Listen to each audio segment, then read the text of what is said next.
এই দল পক্ষের নামে মারামারি, কোন্দল এগুলো বন্ধ করতে হবে। চাঁদাবাজি, টেন্ডারবাজি, দখলবাজিকে না বলতে হবে, মাদককে না বলতে হবে, এবং কোনো প্রকার অপকর্ম সালতা উপজেলার মাটিতে আমি হতে দিব না। নির্বাচন পরবর্তী সময় সালতা উপজেলার প্রত্যেকটা ইউনিয়নে আমাদের আইন শৃঙ্খলা পরিস্থিতি স্বাভাবিক রাখতে হবে, আইন শৃঙ্খলা বজায় রাখতে হবে এবং শান্তিপূর্ণ অবস্থা বিরাজ করতে হবে।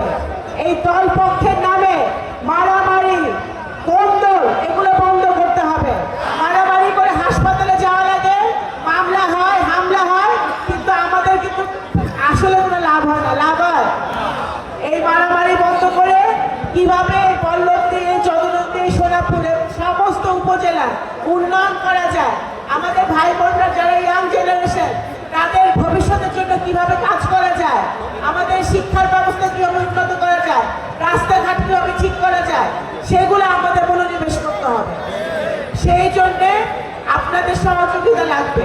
আপনাদের মেয়ে হিসেবে আমি আজকে এখানে কোনো এমপি মন্ত্রী হিসেবে আসি নাই, আপনাদের সন্তান হিসেবে সবসময়, আপনাদের মেয়ে হিসেবে, আপনাদের সন্তান হিসেবে আপনাদের সাথে আমি কথা বলি, এবং মৃত্যুর আগ পর্যন্ত আপনাদের সন্তান এবং মেয়ে হিসেবে আমি থাকতে চাই। আর কোনো পরিচয় আমার দরকার নাই।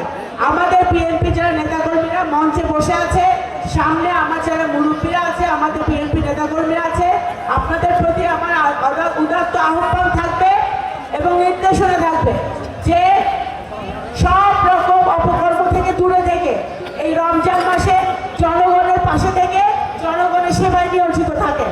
কোনো উল্টাপাল্টা কাজ, কোনো 2 নম্বরের কাজে যদি আমি কাউকে জড়িত হতে দেখি, তাহলে আইনের গতিতে চলবে।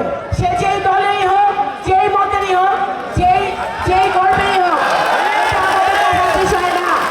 আমার দায়িত্ব, বাংলাদেশ জাতীয়তাবাদী দল ইতিমধ্যেই কিন্তু আমার যে ইশতেহার আছে সেই ইশতেহারের জন্য কাজ শুরু করেছে। মাননীয় প্রধানমন্ত্রী জনাব তারেক রহমানের নেতৃত্বে যে সরকারটি এসেছে, 11 দিনের মাথায় ইতিমধ্যেই সারা বাংলাদেশে পাইলট প্রজেক্ট হিসেবে ফ্যামিলি কার্ড চালু হচ্ছে শিগগিরই। যে ফ্যামিলি কার্ডের কথা আমরা বলে এসেছি, সেই ফ্যামিলি কার্ড চালু হচ্ছে।